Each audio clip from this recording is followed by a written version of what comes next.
Assalamualaikum. Today we will discuss: is the Islam promotes terrorism?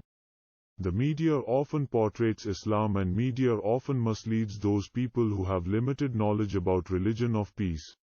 And the media is making negative assumptions about this very peaceful and tolerant way of life. Muslims often referred as Islamic terrorists, fundamentalists, extremists and radical Islamists. These are some labels which have been wrongly applied to Muslims and certain Muslim groups in recent years. The problem of ignorance is highlighted by a survey which revealed more than 1 in 3 Australians don't know about Islam and its followers. Dr. Dunn, who was appointed by the Australia-Indonesia Institute to carry out the study, he said people who have least knowledge and personal contact with Muslims were the most likely to feel threatened by Islam. The media unfairness and ignorance regarding Islam can be countered by understanding Islam through its proper teachings. For this reason we have to refer the Quran and the authentic sayings of the Prophet Muhammad. Through this we can discover Islam is completely against any form of extremism. When reading the Quran or the sayings of the Prophet Muhammad, one must understand the context.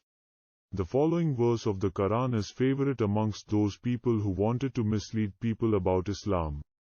Allah says in the Surah Baqarah in verse number 191, "Kill them wherever you find them and drive them out from where they drove you out, as fitna is more severe than killing.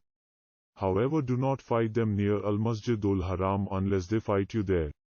However, if they fight you, you may kill them, such is the reward of the disbelievers." In the above verse it is said, "Kill them wherever you find them." For understanding it, one must go through the after and before verses of the Quran. Allah says in the Surah Baqarah in verse number 190, "And fight in the way of Allah those who fight with you, and do not exceed the limits. Surely Allah does not love those who exceed the limits."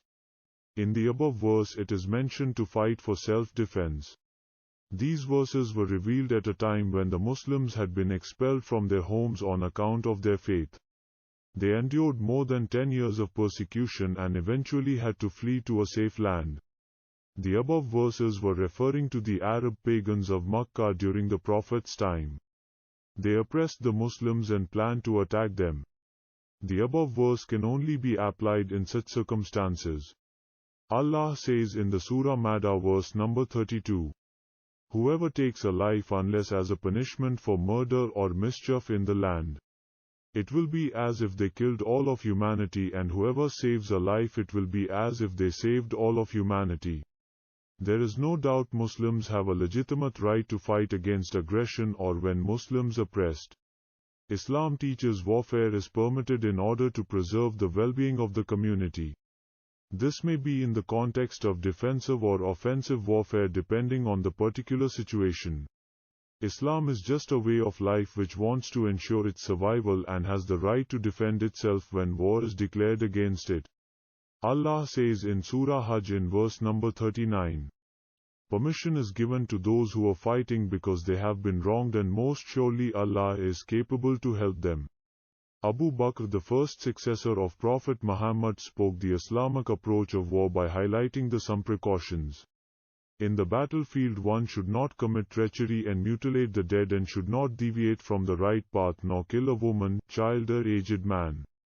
Do not harm or burn fruitful trees, and do not harm those who devote their life is to worship.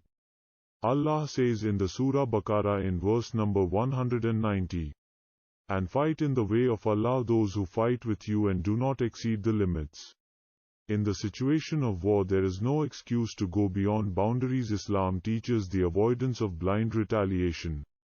Allah says in the Quran in Surah Madah in the verse number 8, "And do not let the enmity of any people move you to deviate from justice."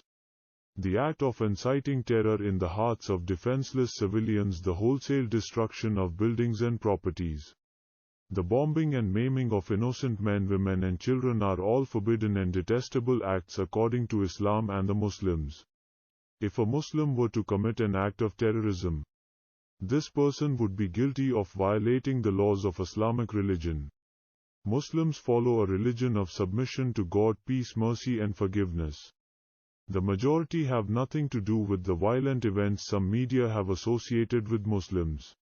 Islam is not a religion of extremism.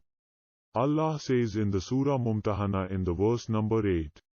Allah does not forbid that you be kind and just to those who did not fight against you on account of religion nor drove you out of your homes.